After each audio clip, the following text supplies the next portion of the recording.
I've been hearing rumors that acid is dangerous. I'm pretty sure those are pretty baseless, though. And what do you call an amino acid with an attitude? You call him an amino acid. And have you ever wondered what Mexican proteins are made of? They're made of amigo acids.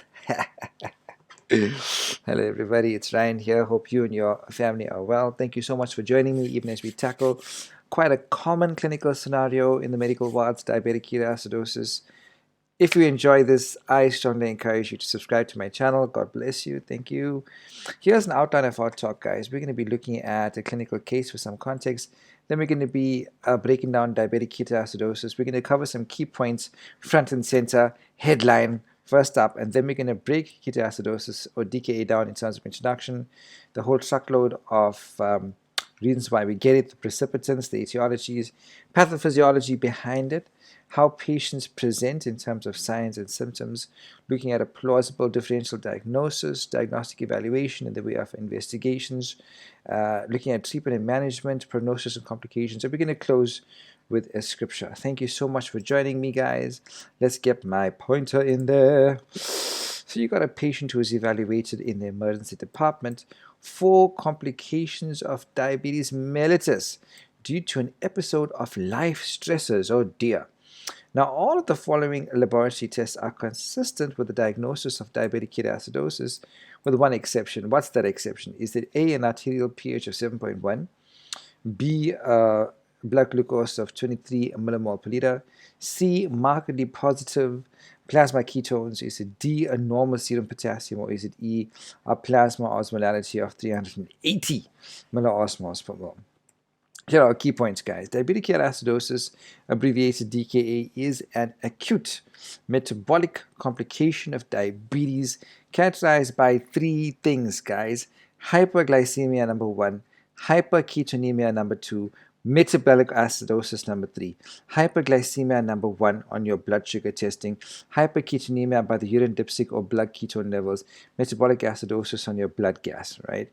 Hyperglycemia, as you know, causes quite a severe osmotic diuresis, and as a result, we have significant fluid and electrolyte losses.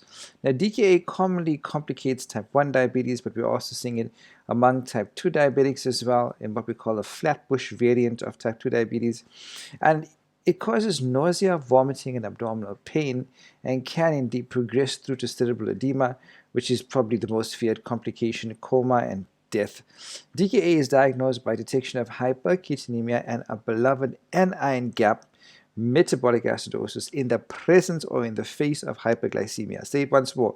DKA is diagnosed by detection of hyperketonemia, usually in the way of urine dipstick, and you got a wide anion gap metabolic acidosis, HAGMA, high anion gap, right, in the presence of hyperglycemia.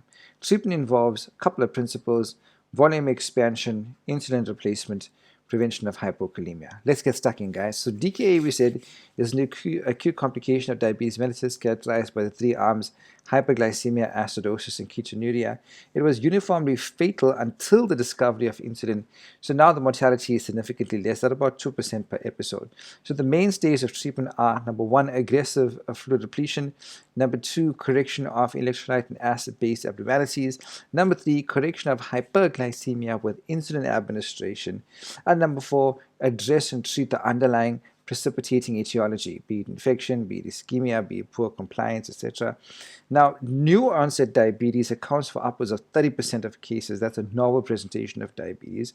And DKA accounts for about 1 to 2% of all primary diabetes-related hospital admissions, and upwards of 50% of diabetes-related admissions among the younger folks. Alrighty. Let's look at etiology, epidemiology, and risk factors. So DKA essentially occurs when insulin is inadequate and insufficient, or where there is an increased insulin demand, so too little insulin or increased demand for that insulin. And classic scenarios are infection, myocardial ischemia, increased cathecholaminergic states, such as illicit drug use, during just times of extreme stress.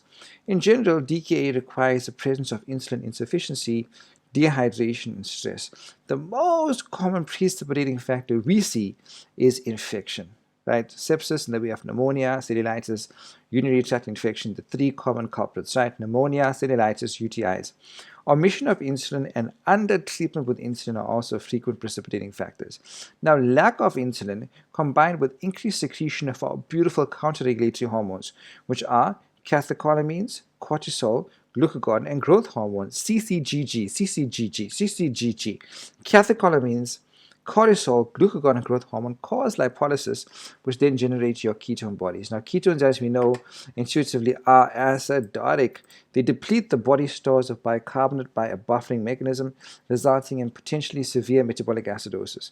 Increased lactate, especially in cases of ischemia, will also contribute to the wide anion gap metabolic acidosis. Now, the hyperosmolar state leads to osmotic diuresis with subsequent severe dehydration, primarily affecting type 1 diabetics with an incidence of about 4 to 8 cases per 1,000 person years, not all that uncommon. Episodes of DKA account for nearly 25% of healthcare expenditure in type 1 diabetic patients. Rarely, patients with type 2 diabetes will develop DKA, which is a term we use called ketosis-prone type 2 diabetes, or the flat bush variant of type 2 diabetes. The cause or precipitant is usually infection, ischemia, or medications, and then we have steroids, clozapine, etc., right?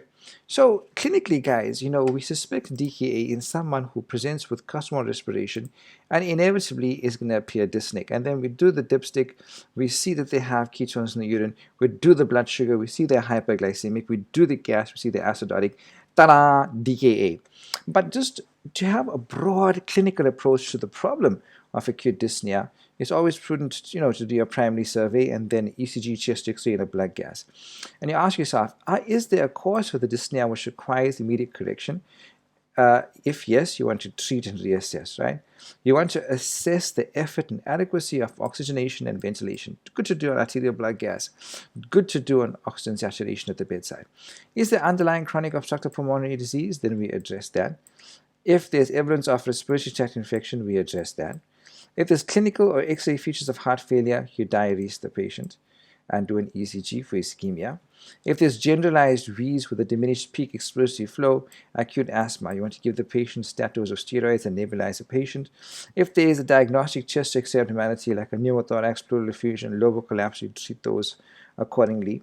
If there's ischemic ECG changes, likely an ACS. But if the blood gas, this is the money-throwing moment here. If your arterial blood gas shows you a primary metabolic acidosis with a high anion gap with a normal partial pressure of oxygen, you want to consider diabetic ketoacidosis, salicylate poisoning, uremia, or shock. And of course, if there's a clinical suspicion for a pulmonary embolus or unexplained hypoxemia, you're going to address that accordingly, right? Guys, let's talk about pathobiology of diabetic ketoacidosis. Why do we get it? So it happens in diabetic patients when there is an acute insulin deficiency or where there is some kind of precipitant in the way of stress, infection, ischemia, implantation, a poor insulin compliance, right? And we also have an increase in your counter-regulatory hormones, which we said is CCGG, cortisol, C, catecholamines, C, growth hormone, G, glucagon, G. So this is a bad combination. Insulin deficiency plus increase in counter-regulatory hormones causes a whole lot of things, right? There's diminished utilization of glucose, right? Because insulin is the key that unlocks the door for glucose to enter the cells. Not enough insulin, too much of glucose hangs around in the bloodstream. The cells of the body perceive that they are, starving. So they're going to manufacture glucose from non-carbohydrate precursors, which is what we call gluconeogenesis, and it does this by increasing lipolysis. So it breaks down your fat, it liberates free fatty acids which come to the liver. The liver uses these to make ketone bodies. We also have increased proteolysis and diminished protein synthesis, which pushes you, this is gluconeogenesis. We also have increased glycogenolysis, so the glycogen stores in the liver are broken down, but this has a very limited lifespan. It's only useful in the short term, right? So inevitably what we get is hyperglycemia, And of course, there's osmotic diuresis. And there's also going to be hyponatremia because water shifts out from the cells secondary to the increased glucose concentration, giving rise to glycosuria, which is the reason why patients have polyuria because of the osmotic diuresis. Glycosuria further adds insult to injury by causing further dehydration and hypovolemia. The patients get polydipsia as well, right? Because of the ketone bodies, which are liberated from the liver, manufactured from the free fatty acids due to lipolysis, right, we get ketoacidosis, and that gives us the ketonuria. We'll be talking about the different kinds of ketones just now. And eventually, if this goes unchecked and we have organ hypoperfusion, we get lactic acidosis, which will further increase your anion gap. And we get the classic DKA triad. We spoke of this already. Hyperglycemia, acidemia, ketonemia, right? So guys, pathophysiology of disease tells us that there are three predominant kinds of ketone bodies. There's our beloved beta-hydroxybutyrate, which is converted via a redox reaction to acetoacetate. Then we have acetone. So acetone doesn't survive very long in the bloodstream, and it's not really easily detectable. The blood test that's available for detection of ketone bodies measures beta-hydroxybutyrate. Right? The urine dipstick test, measures acetoacetate. However, the recommendation is that to determine the diagnosis of DKA, we can use the urine dipstick, but we can't usually use this to determine the resolution of DKA because the conversion of beta-hydroxybutyrate to acetoacetate depends on the redox state of the hepatocytes. Sometimes the urine dipstick test may be positive for ketones because acetoacetate is still hanging around even though the DKA has resolved. So the recommendation is we don't use urine dipstick to determine the resolution of DKA. We just use the acid-base status and the clinical status of the patient. Alrighty. Let's talk about patient presentation, guys. How do patients with diabetic ketoacidosis present? Well, early signs and symptoms include the usual polyuria, polydipsia, nausea, vomiting, abdominal pain. Now, in cases where there is underlying infection, patients may also present with stigmata after infection, fever, chills, cough, rales, myalgia, and or dysuria. In cases of underlying ischemia, patients may also complain of chest pain, dyspnea, diaphoresis, back pain, cold extremities. Signs of volume depletion as well in the way of tachycardia, orthostatic or postural hypotension, dry mucosa. Characteristic sweet breath of acetone, but in the age of COVID now, it's not a good idea to go and smell the patient's breath. Shallow, rapid breathing, what we call cuspal respiration, is a compensatory mechanism to blow off that CO2 as a compensation for the metabolic acidosis, right? Altered mental status secondary to volume depletion, and it could have transient cerebral edema. Remember that in states of dehydration, it predisposes to thrombosis formation. So always bear that in mind in someone who still has an abnormal mental state after DKA has resolved. Okay, so you could have sagittal sinus thrombosis, etc. Blurred vision due to lens osmosis. All right, Harrison's telling us the same thing in a different format. Manifestations of diabetic ketoacidosis, right? Symptoms being nausea, vomiting, thirst, polyuria, abdominal pain, shortness of breath. Precipitating events can be, and we're going to cover a beautiful mnemonic just now, inadequate insulin administration, speaking to poor compliance, infection, the usual culprits, pneumonia, UTI, gastroenteritis, sepsis. Now, GE would also on its own right cause a metabolic acidosis, right? Because you're losing your beloved bicarb in the stool. So if you have a persisting diarrhea, you'll have a persisting wide anion gap metabolic acidosis, even though DKA has resolved. Always bear that in mind. Infarction in the way of cerebral, coronary, mesenteric, and peripheral infarction, pancreatitis, drugs like cocaine, pregnancy. Physical findings, we already alluded to these. Tachycardia, dehydration, postural hypotension, and hypotension on its own. Tachypnea, cuspal respiration, respiratory distress. Abdominal tenderness may actually resemble acute pancreatitis or surgical abdomen, bear that in mind. Lethargy, obtundation, cerebral edema, possibly coma. Guys, what's a differential diagnosis for an acidotic patient? For a patient with an abnormal mental status? Hyperglycemic hyperosmolar state. The prominent problem here is more dehydration, more so than acidosis. And we're going to talk about the differences between DKA and HHS shortly. Alcoholic ketoacidosis, lactic acidosis, right? Causes a HAG-mark. Acute pancreatitis on the basis of the abdominal pain. Sepsis, uremia, ethylene glycol poisoning, methanol poisoning, salicylate poisoning all cause a high anion gap metabolic acidosis as well as formaldehyde, right? All right, so this is in a nutshell the differential diagnosis for DKA. So we said diabetic ketoacidosis has three arms: Diabetic, speaking to hyperglycemia. Keto, speaking to ketones, so the ketosis, and acidosis is the acidotic component. So differentials for hyperglycemia as diabetes itself could be HONC or HHS, could be impaired glucose tolerance or stress hyperglycemia, right? In terms of ketosis, other things that can cause ketosis is this could be alcoholic ketosis, starvation ketosis, or ketotic hypoglycemia. Other metabolic acidosis states is lactic acidosis, hyperkalemic acidosis, which give you a NAGMA, a normal anion gap metabolic acidosis. Nags you a lot, ma. Salicylism, uremic acidosis, drug-induced acidosis, right? And of course, all of us are familiar with this beautiful mnemonic for a HAGMA, which is a high anion gap metabolic acidosis, right, which is cat MUDPILES. So cat is carbon monoxide poisoning. The cherry red complexion on the skin is a giveaway. A is aminoglycosides, right, highly nephrotoxic. T is theophylline. MUDPILES. M is for methanol. U for uremia in the split setting of kidney injury. D is for diabetic ketoacidosis, which is what we're talking about. P is paraldehyde. I is iron or isoniazid, also certain inborn errors of metabolism as well. L is lactic acidosis. E is for ethanol and ethylene glycol, right? And the key to that is osmolar gap in the setting of a HAGMA, right? And S is salicylates, aspirin, you know those deals right there, guys. So how are we going to evaluate a patient diagnostically speaking? Well, initial labs includes a urinalysis to detect your ketones, all right? Detect your also urine microscopy cost sensitivity if the patient has a UTI as a precipitant.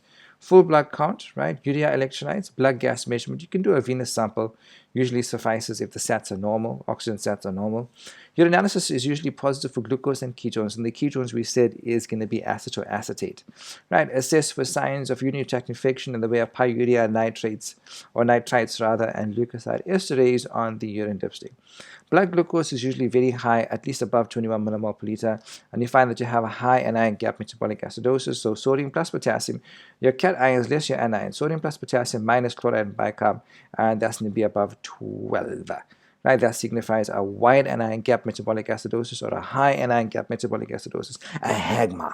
Right, serum potassium initially is going to be high because of extracellular shift of potassium on account of the insulin deficiency and the increase in the counter-regulatory hormones, which underpins the pathobiology. Right, and that potassium is exchanged for hydrogen, and therefore potassium moves out and hydrogen moves in. However, total body potassium level invariably low. Now, serum ketones are elevated, right? And your serum sodium may also be low. Why? Because of hyperglycemia. So it's incumbent on us, therefore, to calculate your corrected sodium, which is actually the measured sodium, plus 1.6 multiplied by whatever the patient's glucose is, less 5.6 divided by 5.6. That'll give you a corrected sodium. But inevitably, it's going to be hyponatremic, right? White cell count may be elevated due to acidosis, stress, infection, or dehydration. So often patients with DKA are going to have a high white cell count. Cardiac enzymes often indicated, especially in early diabetic patients who may have atypical chest pain, which may have precipitated their DKA. Good to do an ECG, good to do 2 sets of cardiac enzymes, at least 6 hours apart. Plasma and urine osmolality are elevated. Urine and blood cultures and chest X-ray should also be obtained if infection is indeed considered. ECG is always a good idea indicator to evaluate for ischemia and for electrolyte abnormalities. For instance, the typical changes of hypokalemia, your flattened T waves, your U waves. CT brain annulumbar function may be indicated if there are marked changes in mental status, or if mental status does not resolve promptly upon rehydration. Then you look for other causes of an abnormal mental state once the acidosis has resolved. So you think about meningitis, you think about if the patient stroked out, you think about sagittal sinus thrombosis. Okay, now this is a beautiful table illustrating for us the differences between 3 clinical entities, alrighty? So we get diabetic ketoacidosis, we get hyperglycemic hyperosmolar state, and euglycemic DKA. Note the glucose, guys. Glucose in DKA normally between 13.9 to 33.3 millimole per liter. It's usually much higher in HHS, between 33.3 to a whopping 66.6, right? In euglycemic DKA, the glucose is much lower, less than 11.1 to about 13.9.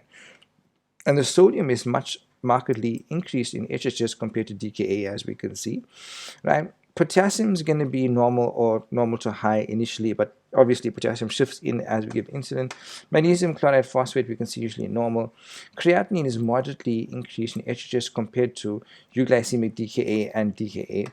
Now this is a beautiful point, guys. The osmolality, The sodium plus potassium plus urea plus glucose is significantly higher in HHS, usually in the range of 330 to 380 milliosmoles per liter, in comparison with DKA, where the serum osmol was between 300 to 320 and about 300 in euglycemic DKA. Your serum beta-hydroxybutyrate is significantly higher in DKA and euglycemic DKA as opposed to HHS, and your serum bicarb is well markedly reduced in DKA versus HHS. And as a result, the patient's obviously much more acidotic in DKA versus HHS, as we can see. And the anion gap is markedly increased in DKA, but normal to slightly increase in HHS, right?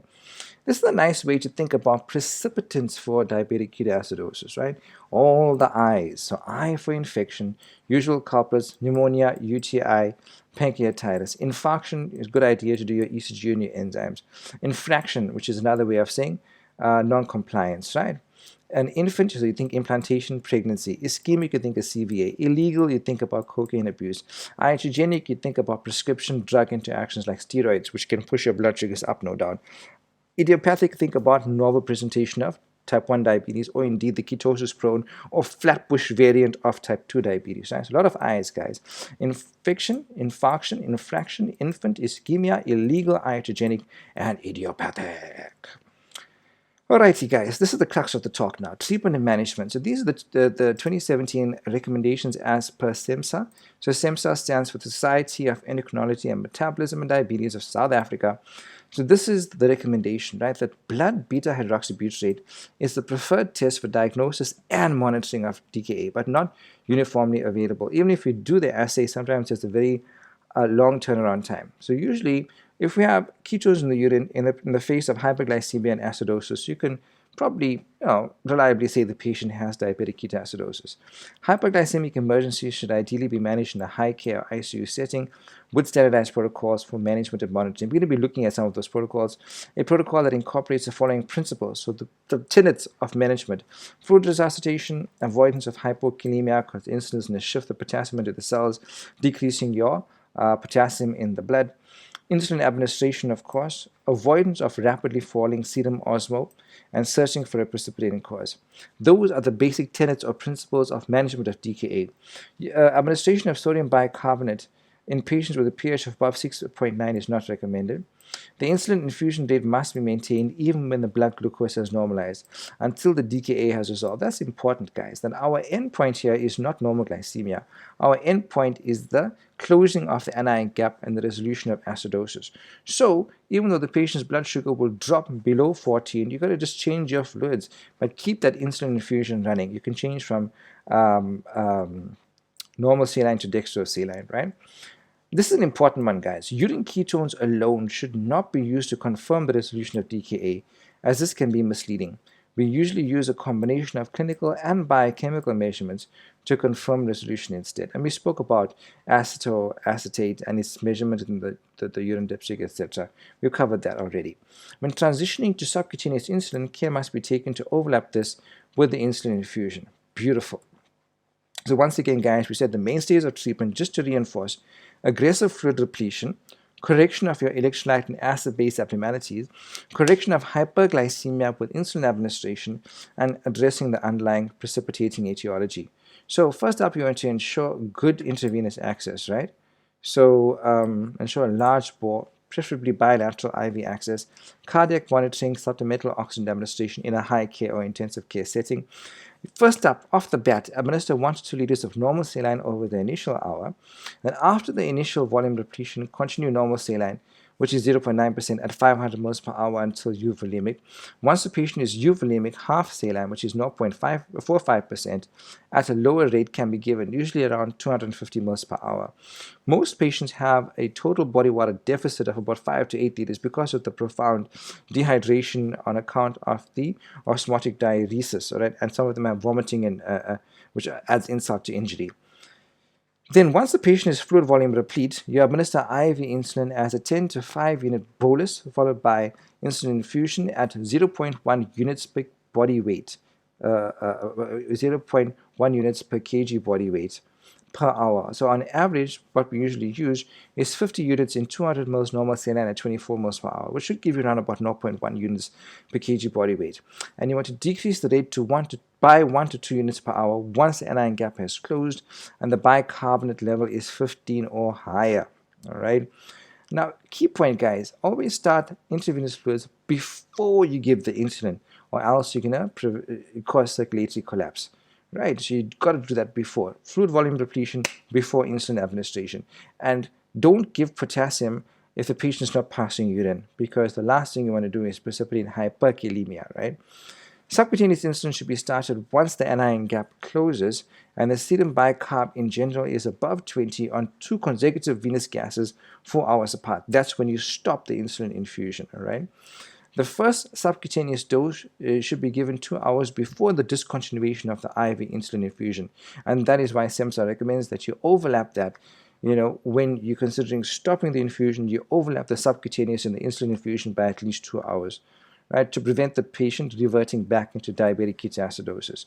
And we said, guys, that the end point in DKA management is not normal glycemia, rather it is the closure of the anion gap and resolution of the acidosis. So you want to change the IV fluid to 5% dextrosaline if your serum glucose dips below 15 millimole per liter. Aggressive intravenous potassium replacement is essential because insulin therapy invariably shifts the potassium into the cells, causing profound hypokalemia. Ideally, you want to give potassium supplementation once the level is between 4.5 to 5. Venous gases should be checked every 4 hours to monitor electrolytes and ensure that the anion gap is closing. Fingerstick blood sugars should be checked every hour until the anion gap normalizes. Studies evaluating the use of bicarbonate administration, right? So this is usually 4.5%. In DKA have uniformly failed to demonstrate any mortality benefit, even when the criteria for use included pH of 6.9 to 7.1. Manage any precipitating factor like myocardial ischemia or infarction, etc. So guys, these are the key principles outlined from Harrison's. Just to go over this quickly again to reinforce, you want to confirm the diagnosis of DKA by a raised serum glucose, raised serum beta-hydroxybutyrate, or you got a urine dipstick being positive, usually acetoacetate, metabolic acidosis. Admit to hospital, ICU, high care setting if pH below 7 or impaired level of arousal. Assess your serum electrolytes, your acid-base status, and renal function.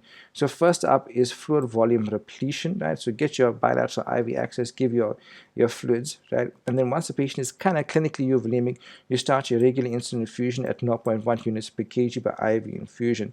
If the serum potassium is below 3.3, do not administer insulin until the potassium is corrected, because insulin is going to shift the potassium to the cells and cause hypokalemia. Assess the patient. Ask yourself what precipitated the episode. Go through the checklist of the different I's in your mind. Is it non-compliance? Is it infection? Is it trauma? Is it pregnancy? Is it infarction? Is it cocaine? Do your workup for that in the way of chest X-ray, ECG, blood cultures, etc. You want to measure the blood glucose every 1 to 2 hours. Measure the electrolytes, especially potassium, bicarb, anion gap every 4 hours for the first 24 hours. Monitor your blood pressure, pulse, respiration, mental status, fluid intake and output every 1 to 4 hours. Replace the potassium. We'll talk about that just now. And you continue all the above until the patient is stable with a glucose goal of 8.3 to 11.1 millimole per liter until the acidosis has resolved and anion gap is closed. Insulin infusion may then be decreased to 0.02 to 1.01 units per kg body weight per hour, and administer long-acting subcutaneous insulin as soon as the patient is eating. Once again, allow for the 2 to 4 hour overlap between insulin infusion and subcutaneous long-acting insulin injection, which usually is protophane. Okay, guys, just having a quick look at the composition of our fluids, right? So we recommend normal saline as the fluid to administer in the initial volume replacement in DKA. Right, it has a sodium content of 154. Remember, these patients tend to be hyponatremic. So more sodium in normal saline than in Ringer's lactate. Ringer's lactate contains potassium, but not so much, right? Usually we want to supplement our normal saline with potassium chloride, right? Looking at the chloride content, more in normal saline than Ringer's. Okay, Ringer's obviously has lactate. Bicarb, there's nothing in either fluid. pH of normal saline is 5 versus 6.5 in Ringer's. Osmolality is greater in normal saline than in Ringer's. In terms of replacement of potassium, we said that it's inevitable that you're going to end up with hypokalemia because insulin is going to shift the potassium into the cells. So the guide here is that if your potassium is above 5, or mid-KCl, if it's between 4.1 and 5, you can administer 20 millimoles of KCl per liter, right, which is 1 amp. If your potassium is between 3.1 and 4, give 30 millimole of KCl per liter. If it's below 3, you give 2 amps, which is 40 millimole of KCl, potassium chloride per liter. Guys, we're closing up now. Prognosis and complications. Patients should initially be admitted, as we said, to intensive care or high care setting for close monitoring. Complications include the most dreaded one is cerebral edema, more common in the pediatric DKA population. And why do we get that? Because of overly rapid correction of hyperglycemia. Lactic acidosis due to prolonged shock, hypoxemia, dehydration, cardiac arrhythmias due to electrolyte disturbances, especially hypokalemia, pulmonary edema due to aggressive fluid administration. The most severe complication, the most dreaded one is cerebral edema. We said it happens most often in kids. Immediate imaging is critical for any abrupt mental status changes, and mannitol is used for treatment, all right? Prognosis generally is quite good amongst youngsters who are closely monitored in an intensive care setting. Prognosis is obviously worse for those who are older, those who have serious underlying infection, or those who are treated outside of a monitored setting. Coma, oliguria, and hypothermia are harbingers for a poor prognosis. Guys, coming back to our clinical case, so we had a patient evaluated in the ED, and for complications of diabetes. What from these options is inconsistent with the diagnosis of DKA? And the answer is plasma osmo above 380 milliosmoles per liter. And we went through this beautiful table from Harrison's outlining the differences between DKA and HHS and euglycemic DKA. The key thing we said about the osmolality, right? Just draw attention to that. Osmolality is significantly higher in HHS compared to DKA. Between 330 and 380 milliosmoles per liter in HHS versus 300 to 320 milliosmoles per liter in DKA. Okay, my friends, it's time to talk about the Bible as customarily the case. Matthew chapter 15 verses 17 to 20 says, "Whatever enters through the mouth goes into the stomach and then out the body. But the things that come out of the mouth come from the heart. For out of the heart come evil thoughts, murder, adultery, sexual immorality, theft, false testimony, slander. These are what make a man unclean, but eating with unwashed hands does not make him unclean." This is Jesus addressing the people, and he's also especially addressing the Pharisees. One of the greatest things that the new covenant teaches against is against hypocrisy, that there should be congruity in our lives between our inner thought life and our outer actions. And it is not actually what goes into a man that makes him unclean, it's what comes out of a man. Because if you listen to a person's speech, that will reveal the condition of their heart. Out of the abundance of the heart, the mouth speaks. Right? And therefore David says, Lord, may the words of my mouth be pleasing in your sight. And I pray that we will seek holiness in the innermost parts. So here are my references. Thank you so much. This was quite a lengthy video, but if you enjoyed the content, I strongly encourage you to like, subscribe, and share. Thank you so much. You can catch me on Facebook, on Instagram, and on TikTok as well. We're going to be talking about coronary artery disease soon. Looking forward to that one. God bless you. Have a fantastic day.